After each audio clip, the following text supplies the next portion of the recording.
Un bateau rose, déjà, ça ne passe pas inaperçu. Mais quand sur les quais des Sables d'Olonne, quelques dizaines de colocs de l'association Lazare mettent le feu au sens propre et figuré pour acclamer leur ami et skipper Tanguy, on comprend bien qu'une histoire hors norme se joue là. Aujourd'hui, le jour du Seigneur reçoit Tanguy le Turquet, l'aventurier solidaire. Il y a bientôt 3 ans, au jour du Seigneur, nous avons décidé de se joindre à une drôle d'aventure.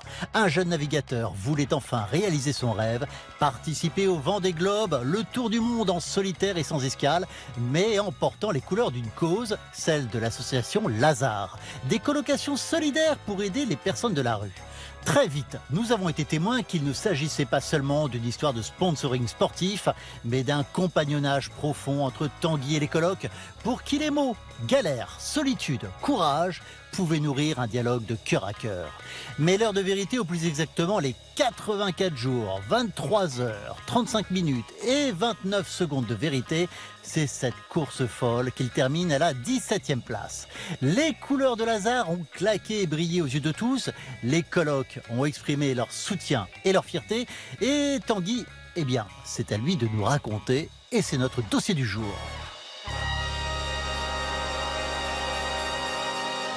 Ouais, et un dossier qui va nous permettre ce matin, avant de célébrer la messe, de vivre une aventure humaine et intérieure, tout simplement hors norme. Bonjour à toutes et à tous. Bonjour à vous, Tanguy le Turquet. Bonjour David. C'est un plaisir de vous recevoir sur le plateau du Jour du Seigneur. C'est pas la première fois. Skipper du bateau Lazare, vous avez donc bouclé cet incroyable tour du monde en solitaire. Tour du monde auquel le Jour du Seigneur s'est associé. Nous en sommes évidemment très fiers. Et puis surtout avec le soutien des colocataires de l'association Lazare. Nous en parlerons tout à l'heure. D'abord peut-être une carte, car ce tour du monde, Tanguy, c'est quand même pas rien. Voilà, vous êtes passé essentiellement par l'hémisphère sud, un hémisphère qu'on connaît moins, en passant également par ce point symbolique, le point Nemo, hein, le plus éloigné de toute Terre. C'est complètement hors norme comme aventure. Quand on la vit, est-ce qu'on en a conscience ? Non, c'est vrai que c'est marrant de voir la carte comme ça avec le tracé rouge qui est le tracé que j'ai réalisé en 84 jours. Là, je m'en rends compte, mais quand on est sur l'eau, on s'en rend pas compte du tout. On vit le quotidien et on a juste une étendue d'eau autour de notre bateau, un cercle d'horizon en fait. Et Vous voyez quoi, 100 mètres, 200 mètres ouais, autour 100 de mètres, vous ? 200 mètres, ça dépend de la visibilité, mais on voit que de l'eau, des oiseaux et c'est tout. Et je pense qu'on ne réalise pas du tout la dimension géographique du voyage, et je pense qu'il ne faut pas, parce que c'est vrai que quand on se retrouve dans ces mers du Sud, là, entre le Cap de Bonne-Espérance et le Cap Horn, on est parfaitement isolé, on est seul, il ne faut pas qu'il nous arrive de problème ici, parce qu'il n'y a pas d'être humain, il n'y a pas de cargo, il n'y a pas de pêcheurs. Si on a conscience du lieu où on se trouve, je pense qu'on peut paniquer, ouais. Seul. Ah, vraiment seul. On est seul dans notre bateau, donc le quotidien, c'est la solitude, mais on est aussi extrêmement isolé. Il faut comprendre que les mers du Sud, c'est des endroits où l'être humain est tout juste toléré, mais il n'est pas le bienvenu. On ne trouve pas de grandes villes. Les secours mettent plusieurs jours à venir nous aider si on a un problème. Donc, ouais, Pas de cargo non plus qu'on croise. pas de cargo, pas de pêcheurs. Il faut comprendre qu'un marin en solitaire, quand il a un problème en Atlantique Nord, par exemple, si son bateau coule, il se retrouve dans un radeau. Un cargo va se dérouter en 24 heures et va venir le sauver. Dans les mers du Sud, ce n'est pas du tout le cas. Il n'y a pas de cargo, il n'y a pas de pêche. 84 jours, 23 heures et 35 minutes. On l'a entendu dans l'éditorial d'Éric Paillet. Vous avez senti un moment de vérité quand même à travers ce voyage. Il s'est passé quelque chose pour vous d'essentiel? Il n'y a pas eu un moment en particulier, mais c'est le voyage en tant que tel qui crée, qui crée ça. En fait, quand on est sur un bateau, moi, je dissocie vraiment les problèmes des terriens aux problèmes des marins, finalement. Moi, sur mon bateau, pendant 84 jours, j'ai juste à me soucier de faire avancer le bateau, de me nourrir, de dormir juste ce qu'il faut pour garder de la lucidité et de faire attention, finalement, à ma survie. Parce qu'on survit quand on est en mer. L'être humain n'est pas fait pour être en mer. Et donc, quotidiennement, on remet un Ah là là. peu... ouais, voilà. C'est pas rien là. Non, c'est pas rien. Quotidiennement, on remet les problèmes au centre, en fait. On remet vraiment qu'est-ce qui est l'essentiel. Manger, boire, dormir, faire avancer son bateau. Et Ça, ce c'est tour du génial. monde, vous souhaitiez le boucler, vous l'avez réussi, cet exploit. J'aimerais qu'on voit les images de votre arrivée au Sable d'Olonne. C'était le 3 février dernier. Voilà, vous arrivez, hein, d'un coup, il y a du monde autour de vous. Commentez ces images. Qu'est-ce que vous ressentez à ce Ouais, c'est moment-là? incroyable. Bah là, c'est une libération. C'est pas seulement 3 mois de mer. Là, quand je hurle, je franchis la ligne d'arrivée. Là, c'est la remontée du chenal. C'est 4 ans de projet derrière avec les colocs Lazare. Voilà, qui sont là, les colloques Ils de étaient l'association là Lazare. et c'est forcément beaucoup d'émotions. On s'est tous dépassés sur l'eau, mais avec les colocs, on s'est dépassés pendant plusieurs années pour pouvoir avoir ce bateau rose, remonter ce chenal. Et ouais, c'est un des moments les plus émouvants de ma vie. Et de voir les colocs reprendre la rue, on les voit là, Ouais. côté la Chaume, ils avancent en même temps que le bateau. Et ouais, ils ont repris la rue, quoi. Et c'était génial. C'est ce que je disais au départ, c'est des gens qui ont passé leur vie, pas toute leur vie, mais une partie de leur vie à la rue. Et là, la rue, elle leur appartenait, quoi. Et c'était incroyable. C'est génial. C'était génial. On va voir une photo maintenant aussi de votre famille. Voilà, vous êtes avec Clarisse et Mathilda. Clarisse Kremer, hein, elle-même navigatrice, elle-même participante. Hein, c'est aussi une histoire particulière, une histoire dans l'histoire. Ouais. Ce Vendée Globe, elle est arrivée quelques jours avant vous. Et puis Mathilda, votre fille de 2 ans, c'est une histoire de famille aussi, ce Vendée Globe, quelque Ouais, part. faut comprendre que quand on fait le Vendée Globe, c'est pas juste une individualité qui va faire un voyage, c'est vraiment, ça embarque toute une famille, tout un groupe de personnes parce que c'est tellement exigeant comme épreuve que tout le monde fait des concessions dans la famille. Et alors nous, c'était particulier parce qu'on était tous les deux, Clarisse et moi en couple, qui sommes partis faire le Vendée Globe parce que c'était notre projet, c'était notre rêve. Alors Clarisse l'avait déjà fait en 2020, là elle y est retournée avec des ambitions sportives très fortes. Mais il se trouve que quand on s'est lancés tous les deux dans notre projet, Clarisse n'était pas enceinte. Et puis, il y a une petite Mathilda qui a décidé d'arriver dans nos vies. Et on était très heureux, mais on a décidé aussi de ne pas laisser de côté nos rêves Mhm. et d'aller au bout de ce projet-là. Donc voilà. Et quelles histoires à lui raconter. Ben voilà, c'est C'est ce qu'on s'est génial. dit. C'est que, la première histoire, c'est qu'on va pouvoir lui raconter que ses parents n'ont pas abandonné leur rêve parce qu'elle est arrivée dans nos vies. Et qu'on on a tout mis en place pour que ça se passe bien. Elle a passé 3 mois avec sa tante. Et voilà. Elle a fêté son anniversaire, d'ailleurs, vous étiez Oui. en mer, on va voir une photo. Joyeux anniversaire Mathilda, elle a fêté ses 2 ans Ouais. ce jour-là, Ouais. pendant la course. Est-ce qu'on revisite, quand on est seul comme ça, si longtemps, euh, ses relations, son amour pour les uns, pour les autres, pour ceux qu'on laisse sur Terre? Est-ce qu'il se passe quelque chose un peu de cet ordre-là? Complètement. On revoit nos relations, peut-être pour aller à l'essentiel, là encore. Exactement. En fait, faut comprendre qu'on a quand même beaucoup de temps de réflexion. 3 mois, c'est long. On passe pas notre vie à régler le bateau parce que le bateau, il avance un peu tout seul. Et il y a beaucoup de temps de réflexion. Et c'est vrai que moi, les choses auxquelles je pense, bah, c'est mes relations avec les gens. Ouais, on repense un peu aux personnes importantes dans notre vie qui nous ont marqués et l'amour qu'on a pour ces personnes-là. Et moi, je sais que j'ai passé beaucoup de temps à dire merci, à avoir beaucoup de gratitude. Ouais. Et forcément, bah, ma relation avec ma fille, elle est particulière cette photo parce que moi, j'étais pas là à l'accouchement, j'étais pas là pour ses 1 an et là, j'étais pas là pour ses 2 ans parce qu'à chaque fois, j'étais en mer. Et donc, oui, Mais quelque part, vous êtes là aussi. Enfin, oui, je suis là, mais et elle est avec vous, j'imagine. Elle était elle avec est vous forcément tout du avec long du moi. voyage. Tout Ouais. le temps, elle était Ouais. tout le temps dans ma tête. Mais Mais c'est ça aussi, la solitude, c'est pas être, enfin, c'est être seul physiquement, oui, mais les personnes sont quand même là. les personnes sont là, mais je me suis quand même aperçu de quelque chose sur ce long voyage de 3 mois en solitaire. C'est que le bonheur, il est un peu réel que quand il est partagé. Ouais. Et je me suis aperçu que tous ces moments de contemplation, de joie intense que j'ai vécu, c'était des beaux moments, mais pas aussi beaux que s'il y avait eu Mathilda ou Clarisse avec moi. On va voir un très beau moment maintenant quand vous arrivez au Cap Horn. C'est la pointe de l'Amérique du Sud, une frontière entre Pacifique et Atlantique, endroit mythique. Et puis votre joie est juste géniale, on regarde. Ah, j'étais persuadé que j'allais pas le voir, mais si on le voit, tout petit là-bas. Cap Horn, les amis, Cap Horn, on y est. Moi, j'ai grandi avec ces images d'hommes et femmes qui passaient le Cap Horn. J'ai rêvé de ça toute ma vie. Toute ma vie, j'ai ces images de mecs barbus là dans le froid. J'ai passé ici en solitaire après des semaines en mer. Aujourd'hui, c'est moi, je suis tellement content. Ah, c'est génial, Ouais. quelle sincérité. Et en fait, le risque fait qu'on est sincère tout le temps, quelque part. Il n'y a pas de posture là. On ne se ment Non, pas à bah- soi-même, on va sur ses émotions. On est complètement affranchi du regard des autres parce qu'on n'a pas le retour, on n'a pas le feedback, on envoie des images, mais on ne sait pas ce que les gens pensent de ce qu'on fait. on est juste, on est dans l'action, on est dans le présent, on se pose. Enfin, vraiment, moi, je me suis complètement affranchi du regard des autres. Du coup, bah ouais, on n'a plus de filtre. Et là, ce moment, il est incroyable. C'est pas juste un passage géographique, le Cap Horn. C'est la conclusion de beaucoup, beaucoup, beaucoup de sacrifices, d'années d'efforts et de semaines d'efforts parce que ça vient marquer la fin des mers du Sud. Donc, c'est un vrai symbole. Et quand on le passe, qu'est-ce que c'est bon.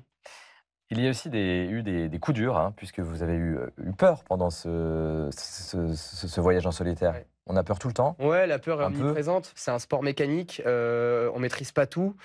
On s'est beaucoup investi pour aller au bout et tout peut s'arrêter du jour au lendemain parce que bah voilà, c'est un sport mécanique. La machine peut casser et tout peut s'arrêter. Donc on vient un peu avec une épée de Damoclès au-dessus de la tête en permanence. Ouais. Vous avez eu peur pour votre coque notamment, Oui. hein, qui était un peu fatiguée avec des fissures que vous avez dû réparer. Puis il y a eu un moment vraiment difficile. Regardez. Salut les amis. Bon,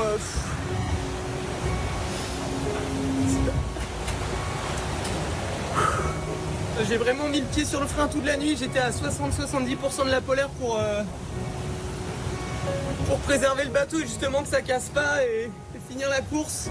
Je suis fatigué en fait. Je suis hyper fatigué là.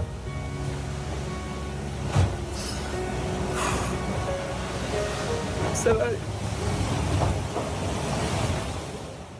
Qu'est-ce que vous allez chercher au fond de vous pour revenir à la vie quelque part, en tout cas pour retrouver un petit peu de confiance? Parce que là, vous en manquez à ce moment-là. Bah là, je suis au fond du trou. Je suis pas quelqu'un qui pleure beaucoup, mais quand j'en suis là, c'est que je suis vraiment au fond du trou. Après, il y a une dimension de fatigue, la fatigue omniprésente. Là, à ce moment-là, en fait, je casse pour la deuxième fois la coque de mon bateau et il va falloir la réparer. Et j'ai peu dormi ces derniers jours et il faut que je trouve une énergie que je n'ai pas pour pouvoir affronter ce problème-là.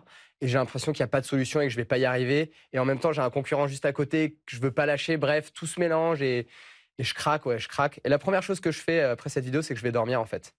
Je vais dormir 10 minutes et quand je me réveille de ces 10 minutes de sieste, tout est plus clair. Tout va mieux et je trouve des solutions. Et c'est ça qui est génial en fait avec cette aventure en solitaire, c'est que dans la vie de tous les jours, quand j'ai un problème, je vais me tourner vers les autres pour trouver les solutions. Et là, on peut pas. Donc on n'a pas le choix, on est dos au mur. Et donc on commence par craquer, à penser que c'est pas possible. Et in fine, la solution arrive. Et c'est ça qui est génial. Donc là, la solution, ça a été d'aller dormir. Vous avez découvert une force en vous ou quelque chose que vous ne connaissiez pas de vous, intérieur? C'est ce que j'allais chercher, en tout cas, me mettre dos au mur et savoir comment est-ce que j'allais réagir et quelle solution j'allais pouvoir trouver en moi. Et oui, forcément, j'ai trouvé une force que j'estimais pas à terre, en tout cas. Et ça, c'est incroyable, c'est inestimable. Je suis revenu de ce voyage complètement changé, je suis plus la même personne. C'est-à-dire, qu'est-ce qui a Eh changé en vous ben, intérieurement? Je pense mon rapport aux difficultés, aux épreuves dans la vie, je vais les aborder différemment maintenant, probablement baisser les bras moins vite et puis aussi une grande confiance. Avant, j'avais l'impression qu'il fallait que je maîtrise tout mon environnement pour être heureux et en bateau, on peut pas, on ne maîtrise pas notre environnement et on est obligé d'opérer un lâcher-prise et faire confiance pour que ça se passe bien. Est-ce que vous êtes posé la question de Dieu pendant ce voyage, puisque vous êtes déjà venu sur le plateau, vous nous aviez dit que vous n'étiez pas particulièrement croyant, hein, même s'il y a beaucoup de respect pour la croyance. Est-ce qu'il s'est passé quelque chose de cet ordre-là en mer? Tous les jours. Tous les jours. Je ne sais pas si je peux appeler ça Dieu ou je ne sais pas quel nom mettre. Je ne sais pas s'il faut mettre un nom d'ailleurs. Mais si j'ai réussi ce Vendée Globe, si je l'ai fini, c'est qu'il y a quelqu'un qui voulait que je le finisse. Ouais. Et que ça se passe comme ça. Et c'est vraiment ça, c'est la confiance en fait. Et à un moment donné, tout allait tellement mal que je m'en suis remis à autre chose, à des choses que je ne peux pas matérialiser. Mais je m'en suis remis à autre chose et quand je suis arrivé, j'ai regardé le ciel et j'ai dit merci, c'est sûr, il y a quelque chose de l'ordre spirituel qui m'a aidé. Enfin, aujourd'hui, j'en suis convaincu. Comme une confiance. Une confiance, j'étais pas tout seul. Et puis il y a des moments de contemplation aussi pendant votre voyage. On va regarder ces très beaux moments en vidéo. C'est bon ça. Petite chaque en haut du mât parce que les conditions sont très cool.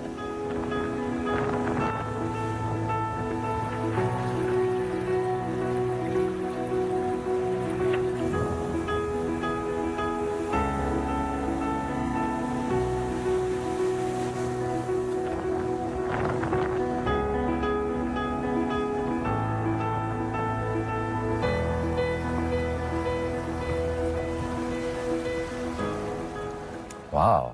On a presque envie d'y être, même Ouais. si moi j'aurais peur d'être là-dessus Ça, tout c'est les seul. bons moments. Ouais. C'est des bons moments, mais parce que vous passez par des endroits où presque personne n'est passé, en fait. Est-ce que ça change votre rapport au monde, à la Terre? Moi, je dis à la création, mais à quelque chose de cet ordre-là. C'est-à-dire, on découvre un monde qu'on imaginait, mais qu'on ne connaissait pas. Déjà, quelle chance en fait de pouvoir vivre ces moments-là. Moi, je fais ça pour vivre ces moments-là. C'est une toute petite partie du voyage, hein, ces moments de contemplation, mais c'est ça qui donne envie d'y aller. Et quelle chance de pouvoir vivre ça dans ces conditions-là. Le Vendée Globe, il y a une dimension géographique, c'est le tour du monde. Alors, c'est pas vraiment le tour du monde, c'est le tour de l'Antarctique en fait. Euh, Moi, je me sens aujourd'hui rempli parce que petit, j'avais vraiment ce besoin de connaître l'environnement dans lequel je vivais, de connaître cette planète. Et les gens qui l'habitent, bon là, les gens, on les a pas vus parce que j'ai été tout seul. Par contre, j'ai l'impression d'avoir, entre guillemets, rapetissé la planète à mon échelle, quoi. Ah, c'est beau. Et de connaître maintenant un petit peu, en tout cas la taille de la planète. J'en ai pris la mesure, j'en ai pris le poids.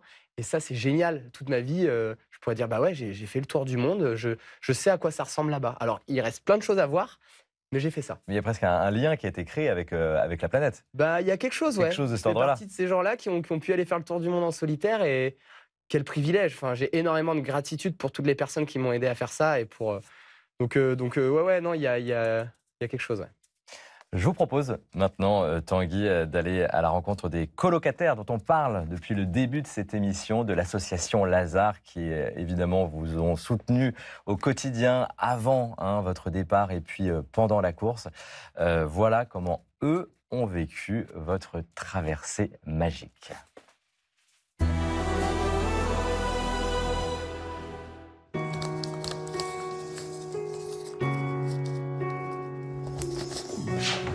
Ça fait combien de temps que tu travailles là-dessus? Oh là, il y a au moins un mois et demi. Ouais. En regardant le bateau, j'ai dit, allez, dans ma tête, j'ai dit, je vais le faire. J'ai dit, il faut que je lui fasse quelque chose qui lui ressemble. Qui lui ressemble à lui et à moi. Je l'ai fait avec mon cœur, je l'ai fait avec amour. Je l'ai fait, voilà, pour lui faire plaisir, pour dire, voilà. Bon les amis, on est sur le pont du bateau et on a sorti les colloques solidaires au sud de la Tasmanie. Et les premiers, ils doivent avoir bien chaud. En fait, il faut vraiment qu'il arrive déjà à bouffer Benjamin Ferré, là, son pote. Après, il en a, tu vois, à mon avis, il en a 3 qu'il peut encore aller chercher. Bah, faut regarder là, les écarts. Je me rappelle au départ, il a arrêté son bateau devant nous. C'était un peu un arrêt sur image, un kiff pour lui d'énergie. Ce qui est génial, c'est de sentir qu'il puise encore chez nous, chez nos colocs, vraiment l'énergie quand vraiment il est au plus bas, quoi. Et là, finalement, on a renoué vraiment de façon très intime, je trouve, la relation qu'on avait construite avec lui. J'ai fait le pari avec lui que je gardais ma barbe rose jusqu'à ce qu'il revienne. Et il m'a dit, si je reviens pas, j'ai dit, t'arrêtes tes conneries. Il est fou. Si je reviens pas, ça va pas, non. On l'aime, il faut qu'il revienne.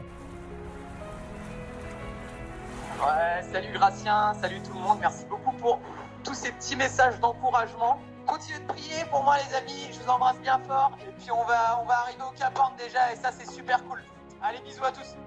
Bon, en tout cas, ça lui a fait un sacré bien, je peux vous le dire. C'est les photos là, qui ont été envoyées de tous les colocs.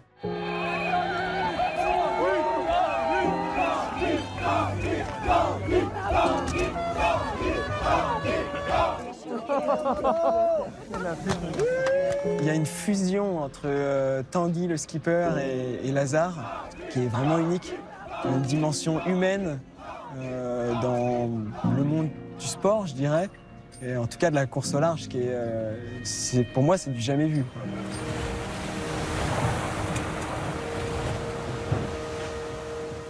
Ah, ces images sympathiques. Comment vous avez ressenti ce soutien des colocs de Lazare? Alors, en fait, le truc qui a fait. On a le vent qui fait avancer le bateau et les colocs, c'est eux qui ont fait avancer le projet. Pour moi, c'était le moteur. Quand j'étais au plus bas en mer pendant le Vendée Globe, c'était le fait de simplement regarder le logo Lazare dans les voiles qui me reboostait. Alors, ils m'envoyaient des petits messages et tout, et ça c'était juste un moteur unique. Mais pendant ces 3 années, il faut bien comprendre que faire le Vendée Globe, c'est la partie facile. Être au départ, c'est ça Avant, il y a la préparation. Il y a la préparation. Réussir à être au départ, c'est extrêmement difficile. Il faut trouver beaucoup d'argent, il faut préparer le bateau, il faut se qualifier. C'est très très dur. Sans les colocs, j'aurais jamais réussi à faire le Vendée Globe. On rappelle qui sont les colocs, hein, comment ça marche. Alors les Lazare. colocs, c'est en fait Lazare, ça crée des colocations solidaires entre des jeunes actifs et des gens issus de la rue, enfin des gens qui ont galéré. Et voilà, ça héberge plus de 300 personnes en France et à l'étranger. Et quand je dis les colocs, c'est vraiment tout le monde. C'est aussi bien les jeunes actifs qui s'investissent que ces gens qui viennent de la rue, qui ont décidé de se reprendre en main, de casser leur quotidien et en fait de faire un pas de côté pour essayer de s'en sortir. Après 3 ans d'amitié avec les colocs, qu'est-ce qui a changé en vous aussi? Qu'est-ce que vous avez découvert de vous-même, peut-être, au-delà de la course? J'imagine qu'il y aura un avant et un après. Ouais, bien sûr. Mais moi, ce que j'ai découvert, c'est que... On les voit à l'arrivée. Hein. Ce que j'ai découvert, c'est que les vrais héros, c'est pas ceux qui vont faire le tour du monde et affronter les tempêtes. Les vrais héros, c'est les héros du quotidien, ceux qui vivent la galère tous les jours, qui essayent de s'en sortir.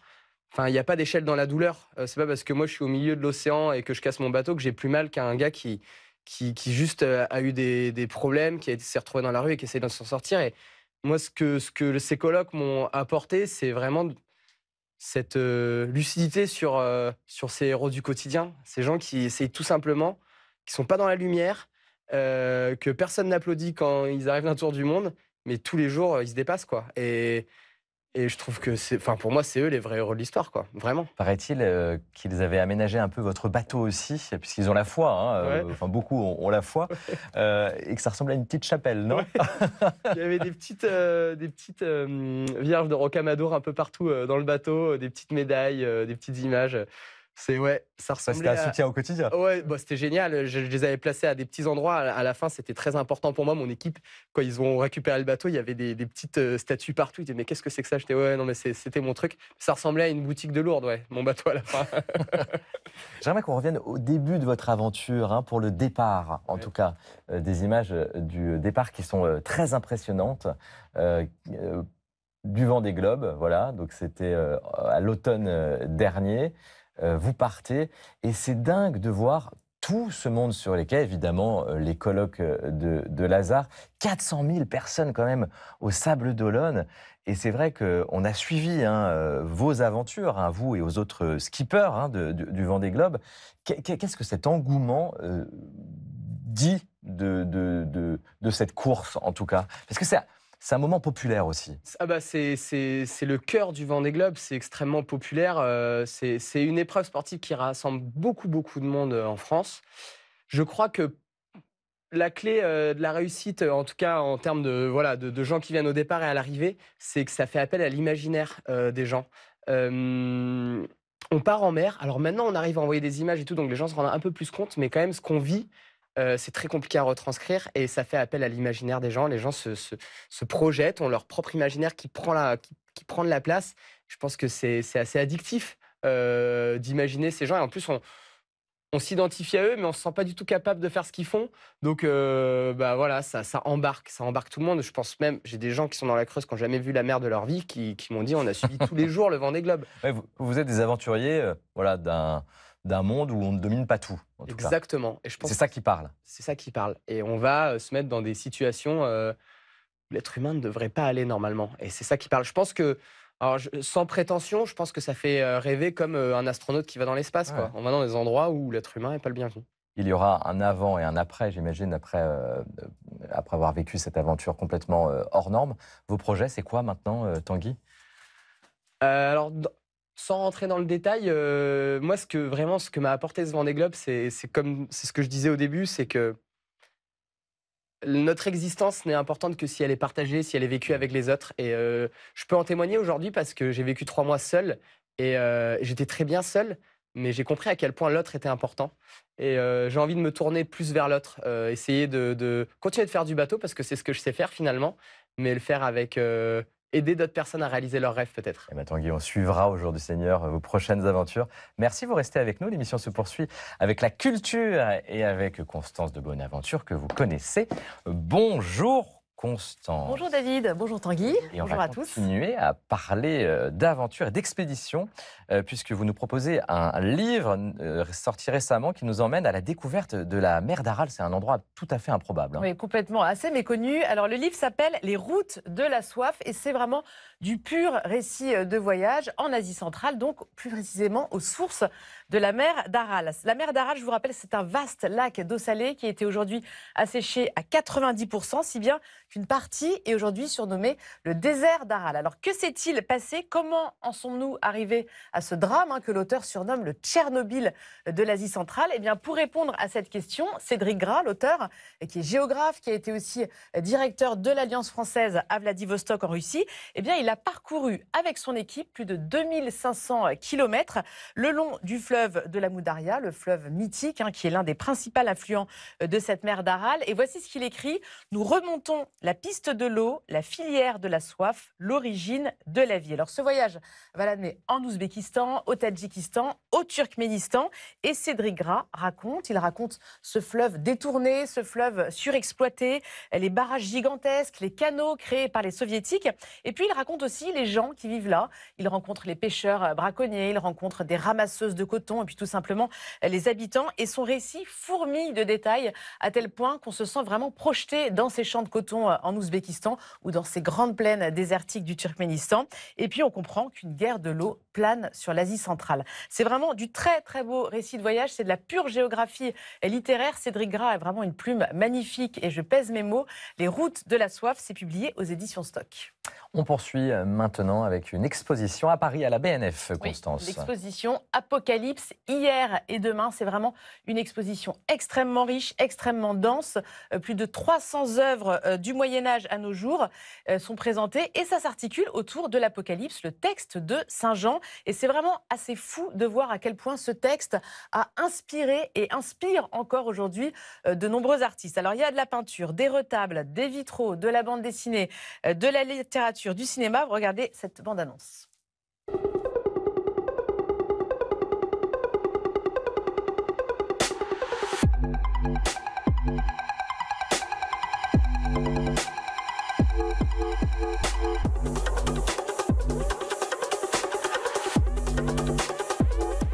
Impressionnant. Voilà, ça donne une petite idée un peu de l'ambiance de cette expo qui croise vraiment tous les styles et toutes les époques. Ça regorge de documents exceptionnels. Il y a par exemple les plus anciennes représentations donc, du texte de Saint Jean, comme ce Béatus que vous voyez du XIe siècle. Il y a aussi du Dürer, des dessins de Victor Hugo, le Jugement dernier de William Blake et beaucoup d'œuvres contemporaines. Et surtout, cette exposition nous rappelle que si l'apocalypse signifie souvent fin du monde et catastrophe, eh bien, le terme d'origine grecque suggère d'abord la notion de révélation. Et ça aussi, c'est pris en compte dans cette exposition. C'est vraiment un thème d'expo passionnant. Il y a beaucoup de choses à dire. Et puis, ça nous montre la variété des interprétations de l'Apocalypse. Apocalypse, hier et demain, c'est donc à la BNF et c'est jusqu'au 8 juin. Le patrimoine religieux maintenant, Constance. Ce matin, vous vous intéressez aux tentations de Jésus au désert. Exactement. Alors pour cela, direction l'abbatiale Saint-Martin à Plain-Pied qui se trouve dans le département du Cher, au sud de Bourges. Cette abbatiale a été édifiée au XIIe siècle. C'est l'un des édifices les plus représentatifs de l'art roman dans cette région. À l'intérieur, l'architecture est très simple, très pure. Cette abbatiale est connue pour la richesse de ses décors sculptés et la qualité architecturale des chapiteaux, en particulier ce chapiteau de la Tentation, pur joyau de l'art roman sculpté au XIIe siècle. Il évoque, de manière très originale pour l'époque, la première tentation du Christ au désert. On voit le Christ assis au centre sur un siège en forme de lyre. À ses côtés, deux diables avec des ailes. Ils ont l'air effrayés. La main droite du Christ repousse le diable écaillé et la gauche tient le livre de la loi. C'est une sculpture qui est impressionnante par la finesse et la précision de ses détails. Regardez notamment le drapé de la tunique du Christ, une réalisation extrêmement belle et harmonieuse. Merci Constance pour ce joyau. À dimanche prochain. À dimanche. Merci Tanguy.